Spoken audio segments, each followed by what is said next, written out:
Hello everybody. Hope everyone's doing good. And I wanted to do a how-to video on how you can do a easy, cheap planted tank. Now I have lots of easy, low-tech, cheap, easy to do tanks.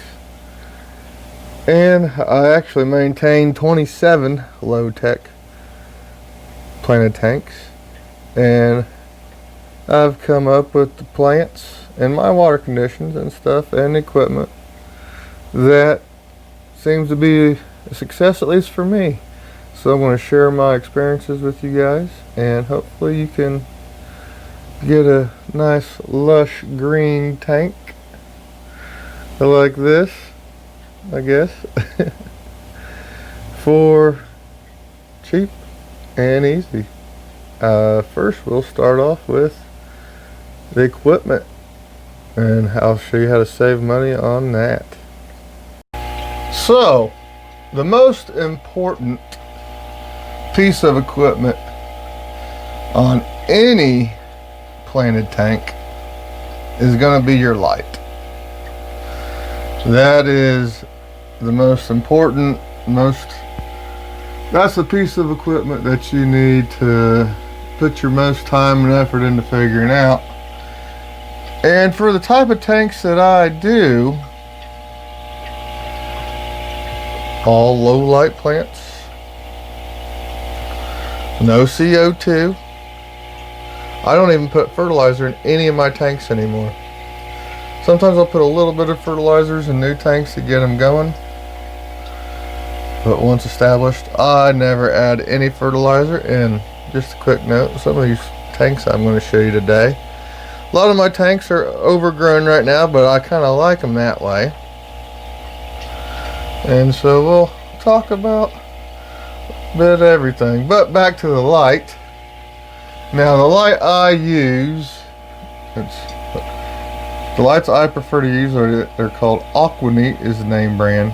I find them on Amazon, and I get the ones, you want to make sure you get the right ones, because a lot of the so-called full spectrum ones, they have only 0.1 watt LEDs, and these ones that are just blue or mainly white and a few blue lights, let's see, let me show you,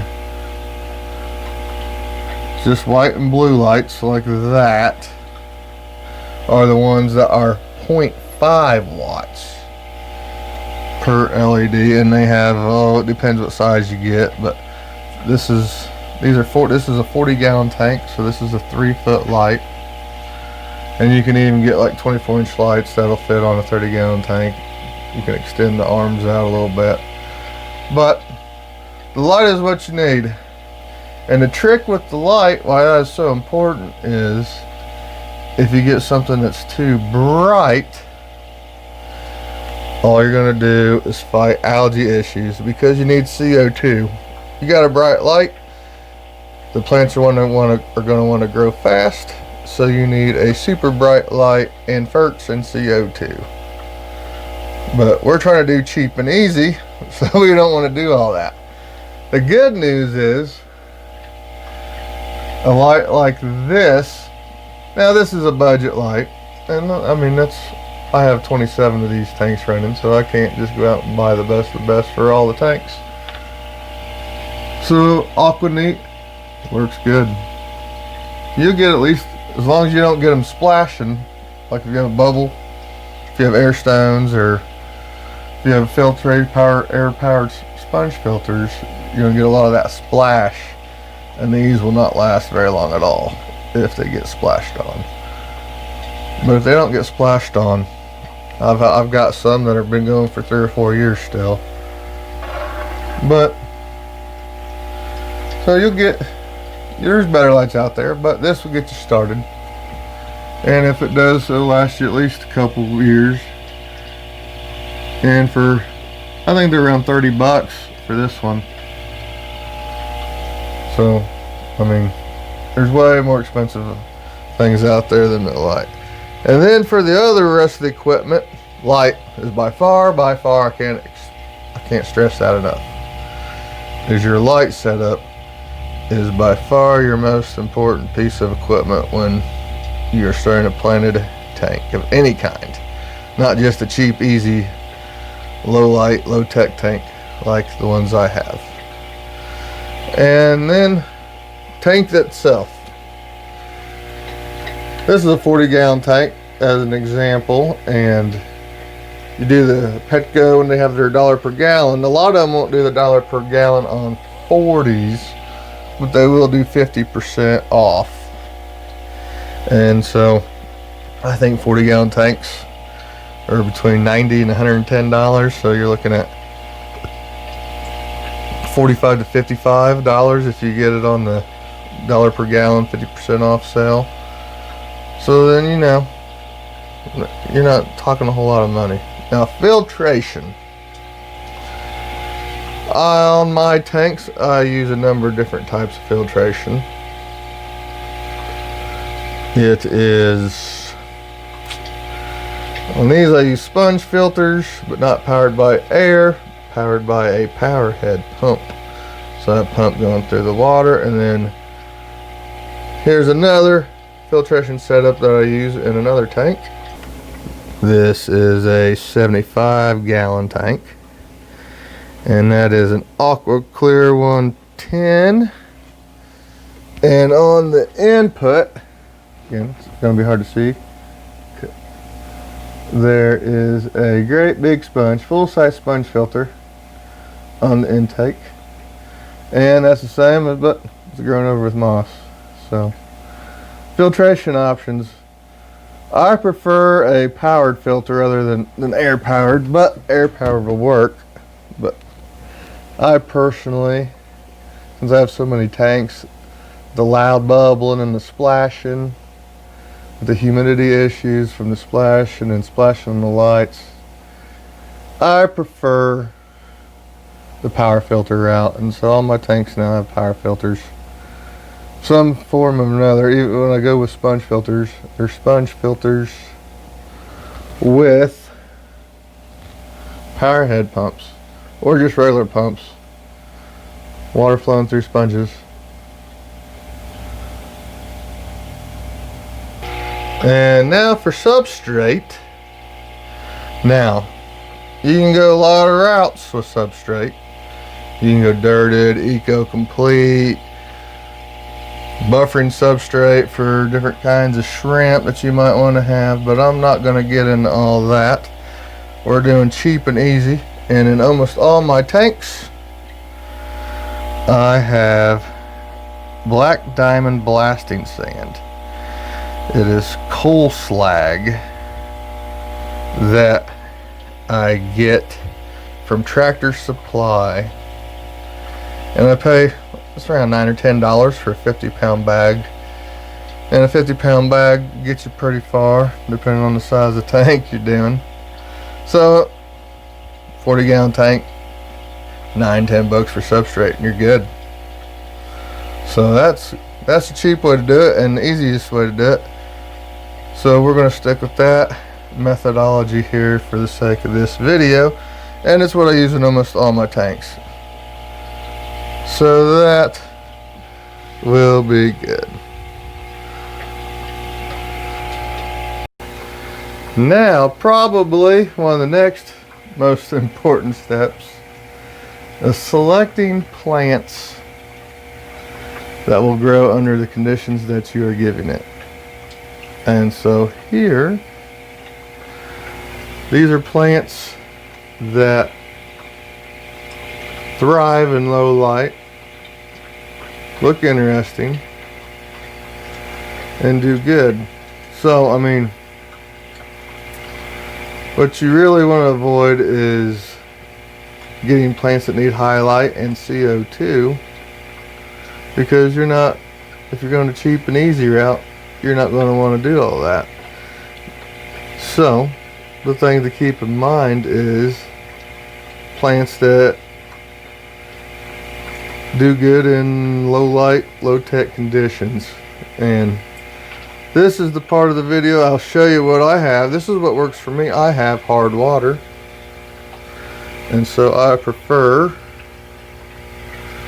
these are the plants that I use and then prefer to use and do best for me.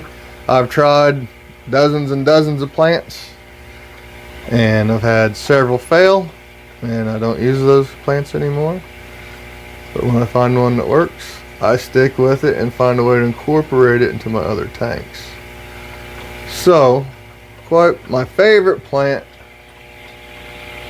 that I have, and I think I have it in all my tanks, I do, at least some, is this moss. I got it and know it as pilomoss. I've had people debate me on that, and I've heard that there are different kinds of mosses that are being sold under pilomoss. So it's a moss that does really super good in my hard water and in my low light conditions. And this moss will have varying degrees. Its appearance changes depending on the intensity of the light it is under. And another one of my favorite plants are Anubias. Now, all the Anubias I've had for years, and I've just cut it and divided it up, but it's just, I don't know the specific terms. All the Anubias is pretty much the same as far as requirements go, as far as I am aware of. Anyway, there's that. There's my sponge filter setup. That's a DIY sponge filter setup, but you can just buy a regular sponge filter too. But get back to the point, here is another plant. This might be my favorite plant I've ever owned, the single specimen favorite plant I've ever owned, and this is a brown Kripticorns. They're root feeders, but eventually they take a long time to grow. That is something else you will find when you're doing low tech, low light, no ferts, easy low maintenance plants, is very slow growing because of the low light, low nutrients. We just let nature grow and take its course. These are natural planted tanks. We're not going crazy with anything. They're not brighter than the surface of the sun. They're just nice, slow growing plants. And that's the kind of plants, that's the one thing in common we'll have here, is even the stem plants. I mean, these stem plants that I have that we'll talk about, if you put them under high light, high tech conditions, they'll grow a foot a day, literally. So this is a Rotala. The subspecies, I got it off a buddy. I think it's Rotundifolia, I believe. This is a stem plant. Now this is one of the most demanding plants I have, because there's a few tanks I've tried putting it in and it doesn't do that good. For one reason or the other, but most of my tanks it does good. And if it gets in a bright light, which you don't really have if it gets up close to the light, a lot of times it'll start turning pink, kind of like that, when it gets up close to the surface of the water. Really cool, pretty plant. One of my favorites. In these low light conditions, it doesn't grow too fast. Now most of these plants this is to the point of needing trim now, because I let them get to the surface of the water. That's why I wanted to make this video, is a lot of these tanks are just on that, getting to the point where they need trimmed out. So that's always my favorite, right before they start getting way overgrown, but they're overgrown a little bit. That's the way I like it.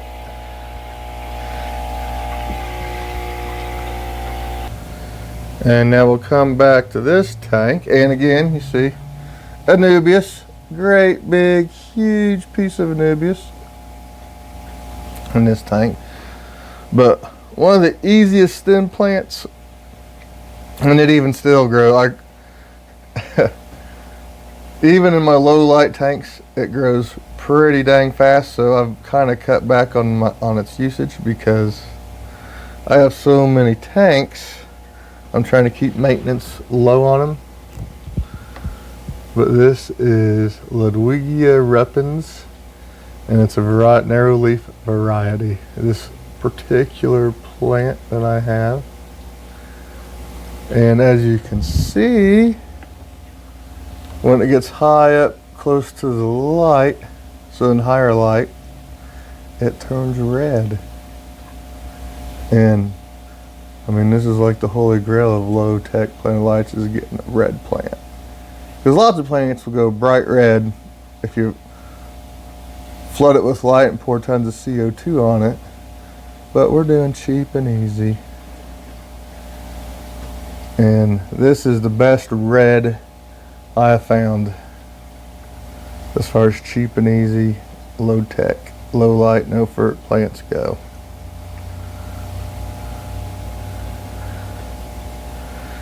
Okay, so we've covered some plant basics. Now let's get to the easy part, the maintenance. So we're back over here looking at the 40 gallons, by the way. This is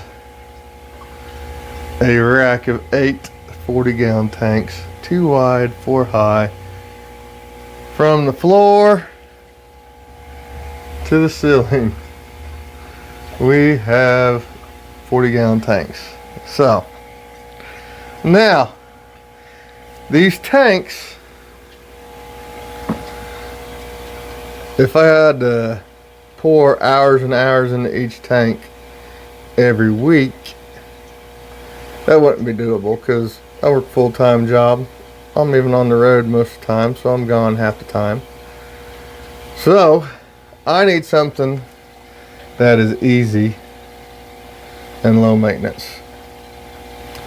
So the first and most important part, now there's people that claim you don't need water changes, this and that, but I've always been a believer in doing your water changes. So every week, this is the tough part, I guess you call it, but it's still pretty easy compared to everything else when it comes to plant tanks, trying to do testing and all that mess with the kit, with the ferts, and getting everything in line and in balance. What you do, I think it's easier just to do water changes. So, and the amount of water change depends on the amount of livestock that's in there. So like on a tank like this, where I think there's 1 pleco in a 40-gallon tank and hundreds of little shrimp, blue jelly shrimp in this tank. So these tanks, they're mainly just shrimp tanks and maybe a pleco or 2. They get 10 to 20% water changes every week. And to make your life a lot easier, you're going to want to get a water change system like a Python. You can do the bucket method, but now like a tank like this that is heavily stocked with plecos, which are, I'm breeding plecos in this tank, and I put in lots of food, so I got lots of plecos, lots of stuff. Oh, skip the plant. This is Val, jungle Val, and I'm going to have to thin this out. But it is a root feeding plant that spreads by runners. And it likes hard water, can do low light. Here's some pleco friends. super red bristlenose plecos. But on a tank like this, I change at least 50% of the water every week. And this tank down here, I change 50% of the water because there's guppies in here. There's some of that Ludwigia repens under a light that's not quite as bright as in that other tank. But as you can tell, it's getting overgrown in this tank. That's how I go by overgrown, is if the stem plants are touching the surface, because then it makes it getting duckweed out almost impossible. That's a whole other story right there. And then you find the handful of plants that work best for you and your water type, and you rearrange it and trim them and make it look how you want it to look. Like I have all these tanks so I can adjust and try different plants, grown different ways, trim different ways, and see what works for me. And I mean, part of it you just have to do it yourself and learn, because everyone's water is a little different. But hopefully this will get you started on a easy, cheap, low-tech tank.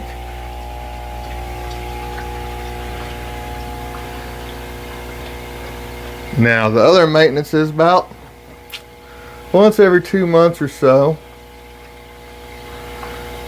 I will need to trim them, and that's about how it is with my light setup and how I have things going. So I'll trim this down, and every time I trim it, it grows back 2 or 3 times thicker. So when you first trim it, takes them a while to get going again. But then once they get going, they shoot up to the top of the water pretty quick.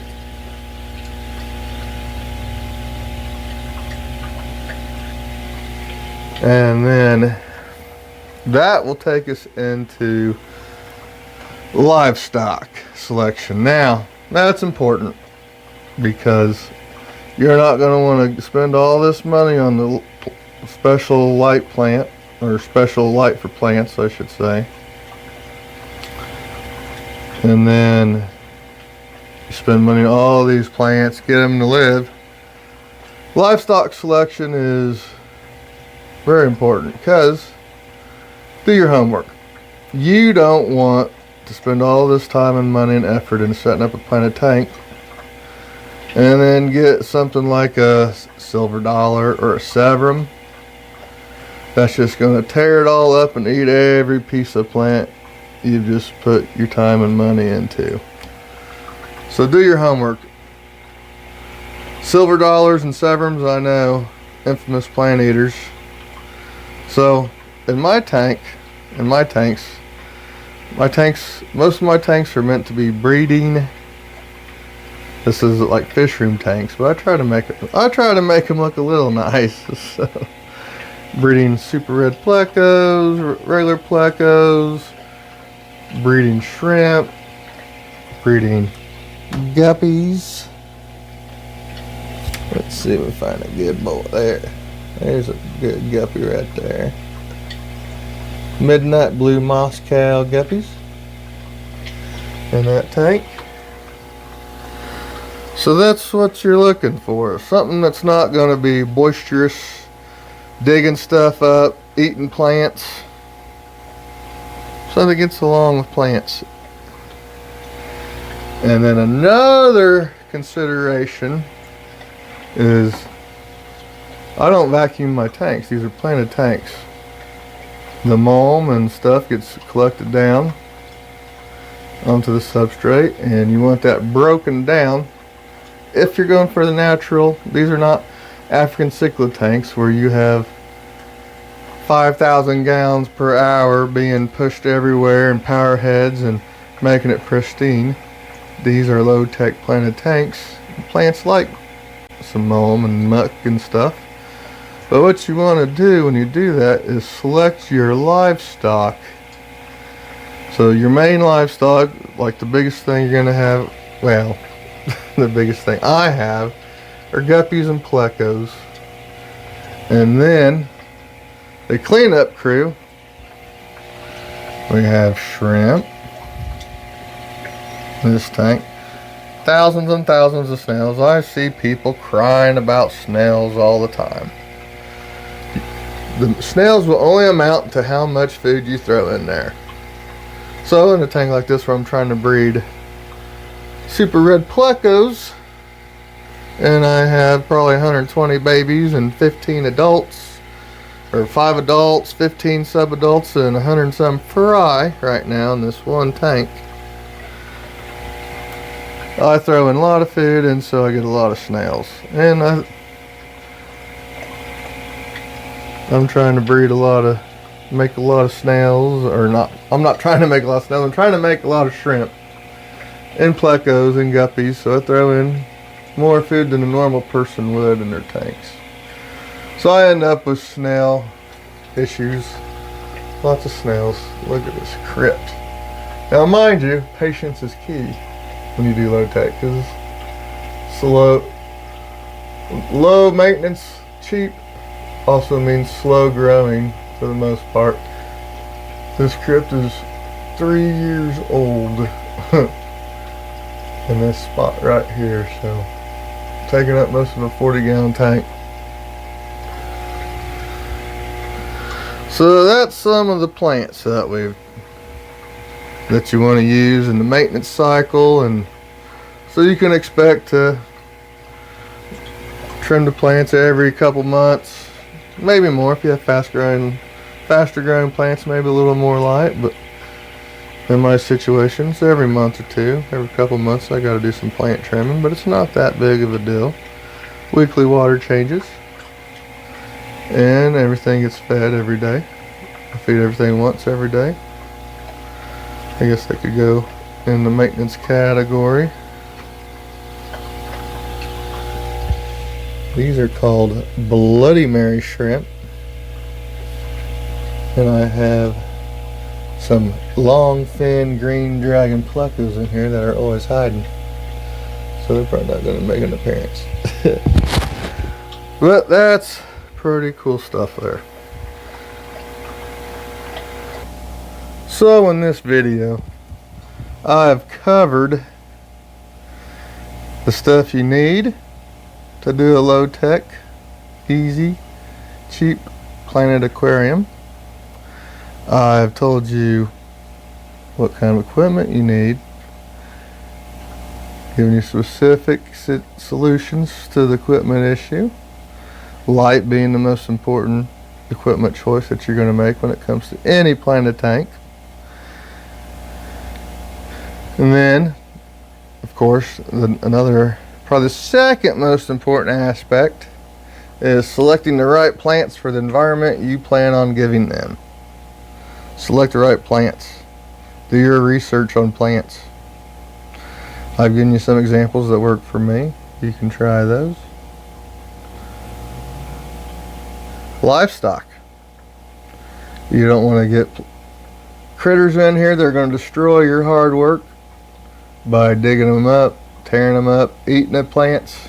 That's no fun. You're not going to have any success doing that. And then, like everything, maintenance routine.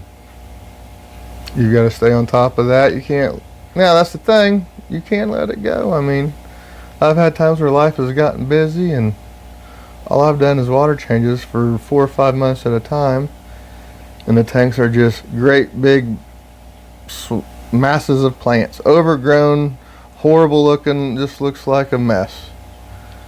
But the critters are just fine, and eventually I find time to trim it out and make things look good. And then I have a whole bunch of plants to either sell or try new things with.